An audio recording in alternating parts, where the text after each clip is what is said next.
I'm so glad you made time to see me. How's life? Tell me, how's your family?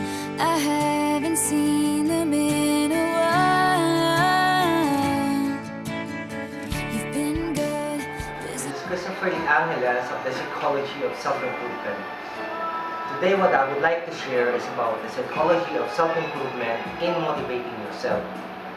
Bakit napakahalaga ng motivation sa ating sarili? And again guys, meron ulit akong kodigo just to guide me as I discuss to you the importance of motivating ourselves.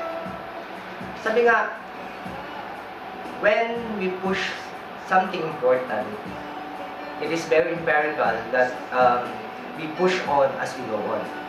And sometimes, hindi naman consistent na lagi tayong malakas, lagi tayong we keep pushing ourselves. There are the curves of discouragement and there are curves of problems as we go along. And ito minsan yung nagpapahina sa sarili natin as we push on and carry on with our task in order for us to improve ourselves. And that is the reality of achieving something. Kaya ang mahalaga dito, the important principle that I would like to share is how to motivate ourselves as we push through and eventually we conquer the problems that we are facing.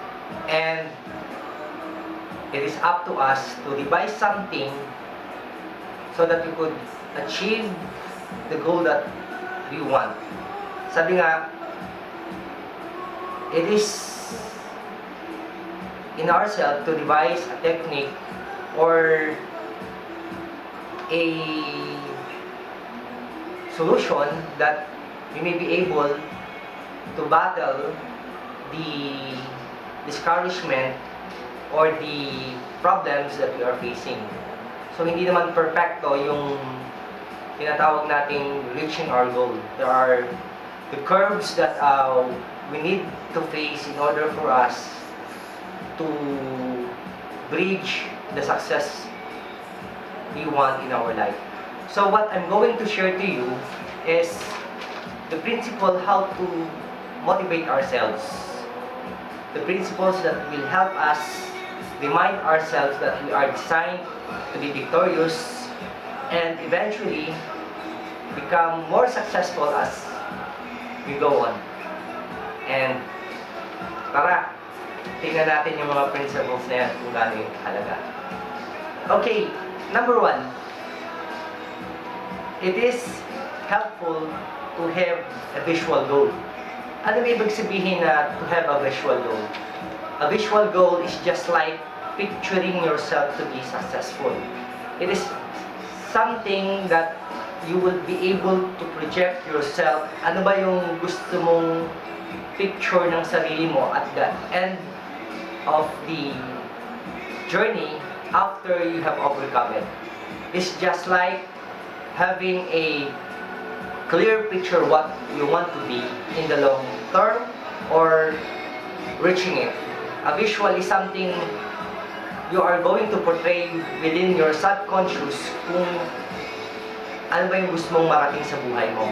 It's just like a goal or it is like a principle that you would like to achieve. So ito yung magiging ano mo, pinaka-core faith mo, what you would like to become.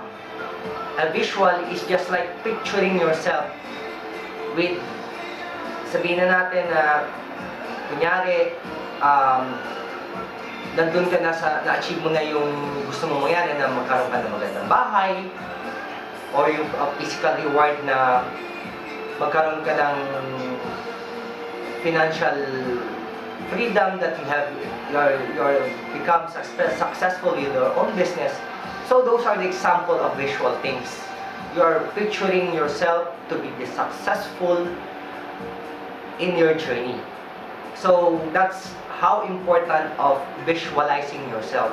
It is telling yourself that in the long run, ito yung magiging ako. This what will be I am. And number 2, make contract of yourself.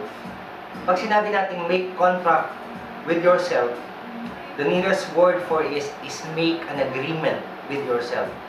Making an agreement with yourself is a challenge that you're going to achieve something that is very important that you have never done in your life. Ito yung gusto ko yung making contract with yourself. It's just like pushing yourself more than the limit of what you can do. Is actually you're going to be more out of your comfort zone na hindi mo ginagawa dati. So, it is like talking to yourself, o ano, kaya mo ba? O ano, gusto mo ba? O ano, nandito na tayo, tutuloy pa ba natin to? It is actually talking to yourself or making an agreement of what you want to achieve.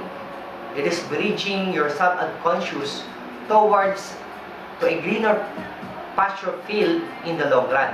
So making a contract to yourself is actually making most of it.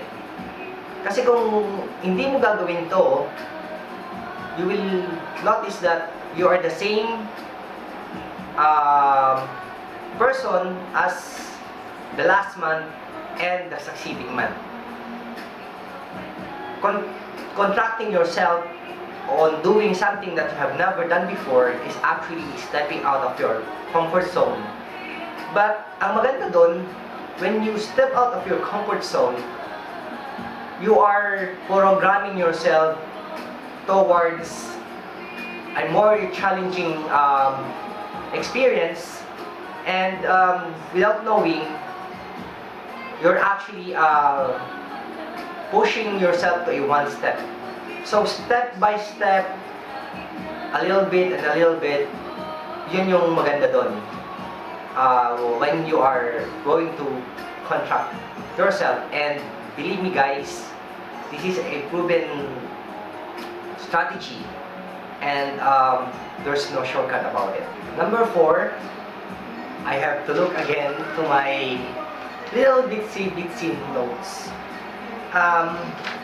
Motivating ourselves, the principle number 4 is surround yourself with positive people. What do I mean by surrounding yourself with positive people? Surrounding yourself with positive people means you are avoiding people who are pulling you down or who are discouraging you. Kasi malaking factor sometimes when people discourage you so much.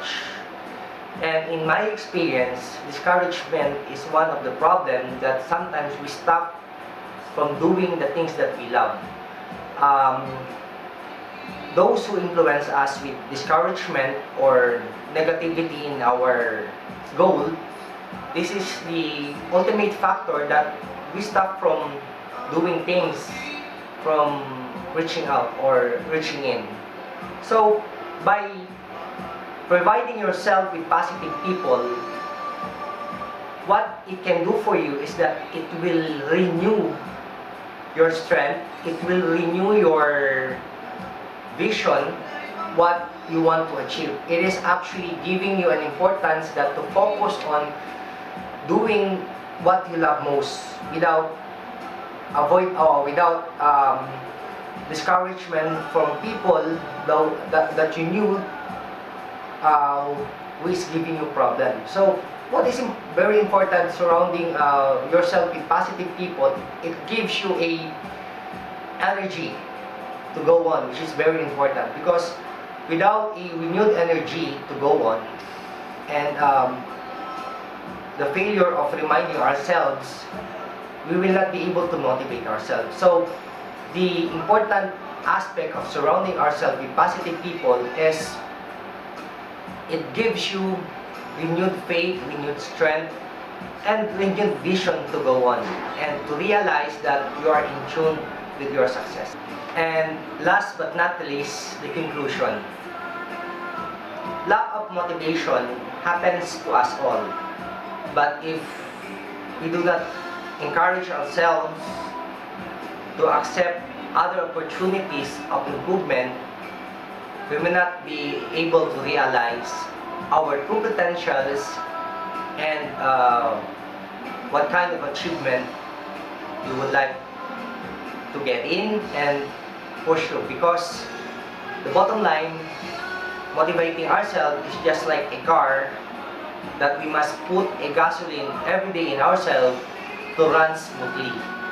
And by applying the principles that I have shared to you, this will help us motivate ourselves in whatever area in our life to be more productive. Again, thank you so much for listening to our little video talk so that this principle will guide us always as we go on. This is Christopher De Angeles of the Psychology of Self-Improvement. Thank you so much and God bless.